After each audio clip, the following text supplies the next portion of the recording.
Well, it's 8 a.m. in on the East Coast US, and welcome everybody. Tom Judd from IFMB Clinical Engineering Division, and wow, it's been a year.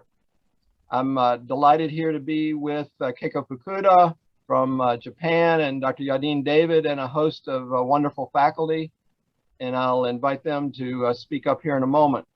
Callie, why don't you go to the next slide just for a moment? So we've put together this all-star cast today to really wrestle with what are the lessons learned. What are the lessons learned from this last 18 months of COVID-19 and this incredible impact it's had on the world, incredibly hard impact it's had on the world. But what can clinical engineers take away from that?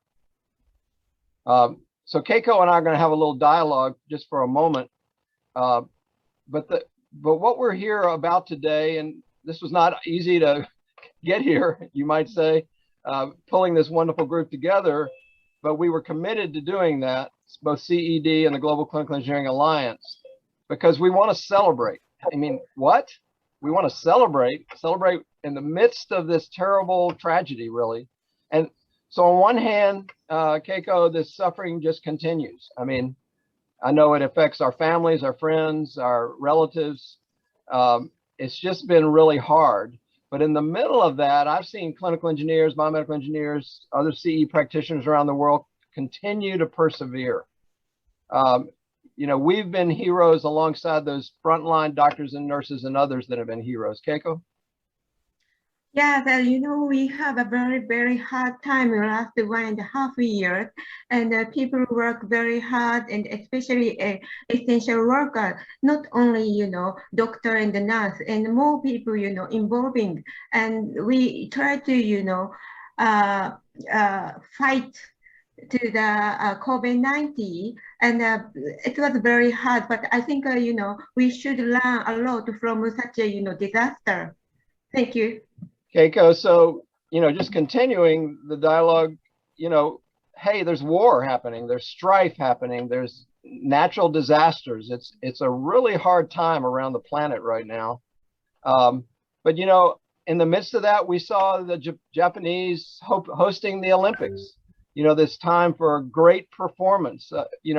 What's your take on your country's Olympics? Yeah, before the Olympics, there was only sad news because of the pandemic all over the world, and we were full anxiety and we are very, very worried whether we can do or not. However, at the Olympic game and now at the Paralympic, we are able to support athletes, toward one goal in the world together, and we also receive their energy, power, positive power from them. That's an amazing thing. Don't you think so? Yes, and it reminds me of the power of our profession, our global community, and how we've come together and supported one another and pushed our performance to new levels. And lastly, hey, I don't know about you, but actually I do know about you and all of my friends here on the line today. We're busy. We're tired. I mean, the truth is, some of the faculty, it's, barely 5 a.m. For others, it's, almost midnight. One of our colleagues on the program today, got pulled into his day job, clinical engineering for a region of his country and is not going to be able to join us. I mean, we're busy and we're tired, but in the midst of that, it's time to stop and look at lessons learned and reflect on those and act on those. Keiko? Yeah, I think, we realize that sharing information and cooperating with each other, on the same stage, is very, very important. So, we unfortunately pandemic occurred, but we also received, important thing over. So just a word about what's on your screen. We regret, because of our busy, tired vacation month here in the northern hemisphere, I should say.